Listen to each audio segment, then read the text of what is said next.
All right, chapter 10.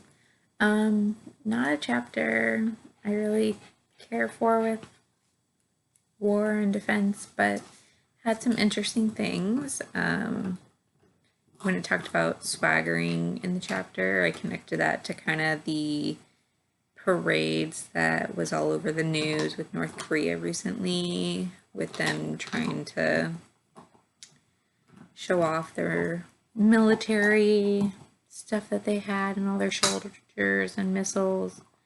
It talked about smart weapons, which is something that I'm sure is pretty new still, which has its pros and cons. It's great that it can possibly not put as many people in harm's way by doing something, that they can have something that they program to do things so that there's less casualties in the future.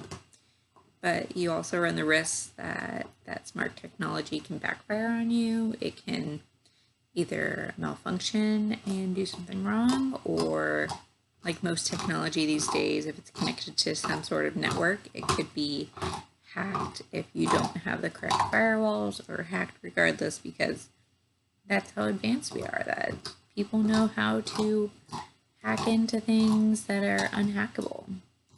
So, and then it mentioned the black budget projects that DARPA puts on, which is great. It's great that we have something like that. I just wish things were a little bit more transparent sometimes. I understand why they don't always have things transparent, because then that technology can be swooped up by someone else.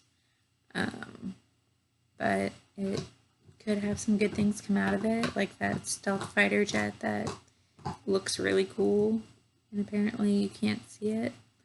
But then there's other things that they're coming up with that I'm sure we'll see in the future. So, always good things. I thought it was interesting, the video that talked about the budget that we have for our defense, which is quite high. The fact that 22% of our budget is spent on our military and defense is quite a bit, especially considering how much debt we have, that if we put a little bit of that money that's used on our defense towards the debt that we have, might help a little bit.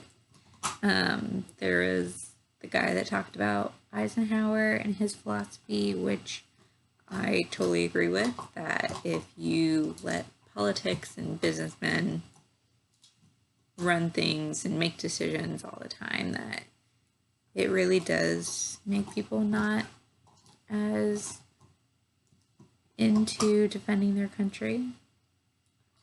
I mean, I personally, I don't like all the politics that goes on, so if you ask me if I would move to another country that has some better things going on versus ours, I would probably totally transfer my citizenship if I could. So I think we've lost sight of how things were a little more true as far as like how we felt about our country and how we ran our country and how we spent our money on our country. So I think that in this day and age where attacks are coming from everywhere and everyone's just freaking out about everything, it kind of has made us lose sight a little bit of what we need to do for our country versus what we need to do just in case. I thought the video with the chemical weapon attacks was very eye-opening. I've never seen things like that. I mean, I've seen a lot of things, but the way that kid's skin looked with the genetic changes that happened, that was something else. And I've seen some skin conditions. The fact that chemical weapons can do that, I'm kind of thankful that we don't have that here. But at the same time, that's what technology has gotten us, is this technology of being able to use these chemical weapons on others. And so that would be one of the cons of us having technology that keeps coming up with new things. One good thing as far as technology in our defense was the WinT system of communication that the military uses. It's like cell phones for the soldiers where they can text, message, talk.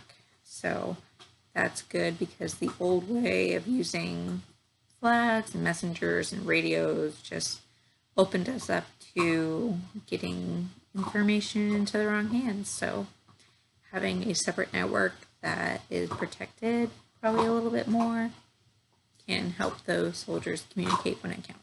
So that was a good thing for technology versus the bad things like the chemical weapons. So yeah.